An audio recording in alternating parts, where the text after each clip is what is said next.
तीन सबसे बड़ी समस्या रहती है, तो तीनों के लिए क्या प्लानिंग है?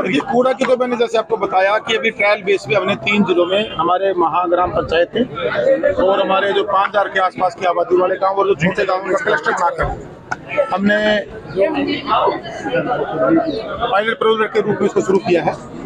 1 महीना तक रिपोर्ट आई जाएगी एनजीटी की गाइडलाइन को मद्देनजर रखते हुए एंड टू एंड सोल्यूशन पे कि गांव का कूड़ा इकट्ठा हुआ उसका सेग्रीगेट होके उसके ढेर ना पड़े और जो मटेरियल जहाँ यूज करना उसका यूज हो।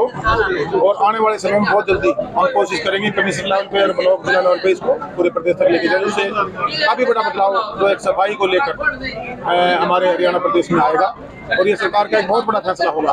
लेकिन इसके साथ साथ मैंने आह्वान किया है वे पंचायतों से प्रतिनिधियों से, चाहे हमारे पंच हों, सरपंच हों, हमारे जिला परिषद के मेंबर बने हैं, ब्लॉक समिति के मेंबर बने हैं और आम नागरिकों से, जब वो अपनी जिम्मेवारियों को सरकार का सहयोगी बनने के साथ जुड़ेंगे तब जाकर हमारे गाँव को साफ सुथरा रख सकेंगे।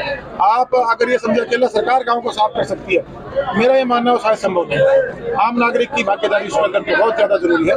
हम सब मिलकर सरकार के सहयोगी बनकर अपने गांव को साफ सुथरा रखते हुए और 2 घंटे मैंने अनुरोध किया है हरियाणा प्रदेश की जनता से, जो हमारे देश के प्रधानमंत्री जी ने भी शुरू में झाड़ू उठाकर लोगों से आह्वान किया था, हमारे मुख्यमंत्री जी ने बार बार आह्वान किया है कि 2 घंटे आप वीक में अपने गाँव की सफाई के लिए एक अभियान चलाने का काम करें कि हर वीकेंड पे से सैटरडे, संडे, फ्राइडे कोई भी एक दिन तय करेगा और उसमें चुने प्रतिनिधि प्लस में जो हमारी सोशल संस्थाएं हैं, हमारे युवा क्लब हैं और जो काम के आम नागरिकों को साथ जोड़ते हुए जितनी भी हमारी पंचायती प्रॉपर्टी है उनका रखरखाव, उनकी सफाई और गांव के बाहर जो रूढ़ियों के ढेर हैं उनको सफाई कराने का या गलियों के अंदर सफाई करने का अभियान हर रोज शुरू रखें, उसको हर महीने शुरू रखें और पूरे साल शुरू रखें, तब जाकर हमारे गाँव सरकार की सुविधा। वाटर लॉगिंग की भी बात थी, उसमें भी कोई प्लानिंग? वाटर लॉगिंग में बिल्कुल वेस्ट वाटर मैनेजमेंट के तहत बहुत बड़ा फैसला, ये बहुत बड़ा फैसला कहूँ, आज तक किसी ने इस पर विचार सोच भी नहीं बनाई, हमारी सरकार ने लेने का काम किया। उसके अंदर 1800 पॉइंट को आइडेंटिफाई किया है जिनको हमने दुरुस्त करने की जरूरत है और जो जिनकी हालात गाँव की बहुत ज्यादा खराब थी 3500 के आसपास गाँव को हमने टारगेट करके उनके टेंडर लगाने का काम किया। आधे से ज्यादा काम शुरू हो चुके हैं और मार्च से पहले 3500 गांव के अंदर आपको हर गांव के अंदर आपको काम चलता नजर आएगा। हर गांव के अंदर जेसीबी आएगी और ये ग्रे वाटर प्रतिशत पैसा लगे उसके लिए सरकार ने एक बहुत बड़ा फैसला लिया जो ई टेंडरिंग का फैसला और जियो टैग के साथ विद कोड जितने भी काम होंगे अब वो जियो टैग के साथ विद कोड होकर रजिस्टर्ड होंगे। आप एक गली को अगर कोई रीजन वाइज खराब हो जाती है तो सारा रीजन लेना पड़ेगा, बार बार उस गली का एक का पैसा 2 या 3 बार रिलीज नहीं होगा। जो पहले बहुत सी ऐसी शिकायतें हमारे पास आती थी, जिस गली का पैसा ब्लॉक समिति से चला गया, जिला परिषद से चला गया, इसका पंचायत ने भी लगा दिया, या और जो करप्शन की शिकायतें बार बार आती थी। मैं ये मानता हूँ जो ये पंचायतें बनी हैं आप देखेंगे पहले के मुकाबले इनमें जो ये जीरो टॉलरेंस की हम बात कर रहे हैं, जीरो टॉलरेंस पर हरियाणा सरकार काम करके में कामयाब रहेगी। कोई गड़बड़ी करता है तो उस पर क्या एक्शन लिया जाएगा? उस पर कानूनी प्रावधान है, उसके अंदर राइट टू रिकॉल सरपंचों के लिए आ गया है।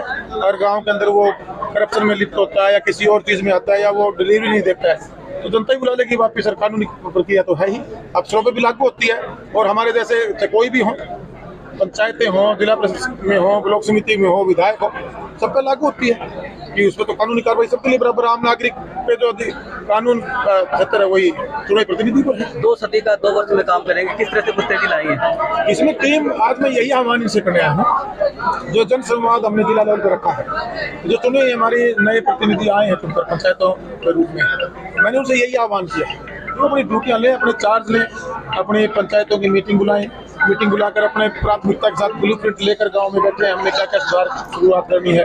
अगर हमारे जल जीवन मिशन के तहत जो प्रधानमंत्री जी ने आह्वान मतलब पूरे देश में हर घर तक हम नल के माध्यम से जल देने का काम करेंगे, हर घर नल हर घर जल शुद्ध जल, उसमें अगर कहीं कोई कमी है कोई बाकी है उसको पूरा कराने का काम करेंगे। तो अगर गली बनने के बाद इसको करेंगे तो गली का नुकसान होगा, उसको पहले देखें।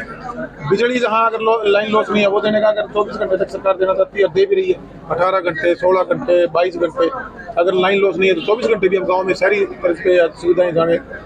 जो गलियों के साथ नालियों के साथ ग्रे वाटर वाला मैंने आपको बता दिया, पुरानी बिल्डिंग थी उनमें शिक्षा को में बेटरमेंट हो, हमारे बच्चों को सुविधा मिले, ई लाइब्रेरी हम लेकर आए, पूरे देश के अंदर पहला प्रदेश है।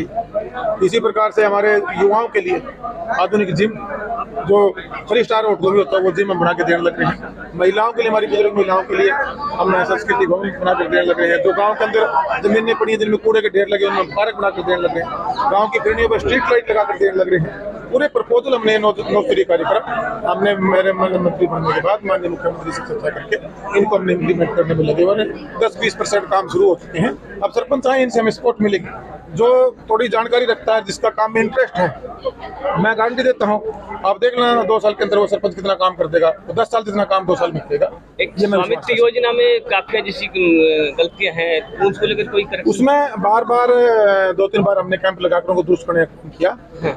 जब पूरा मैपिंग हुई थी चूना मार्किंग के बाद, फिर उसके बाद उनकी जो शिकायत थी काफी हद तक वो ठीक हो चुकी है। अगर कहीं है तो आप अपील में जाकर उसको ठीक करवा सकते हैं।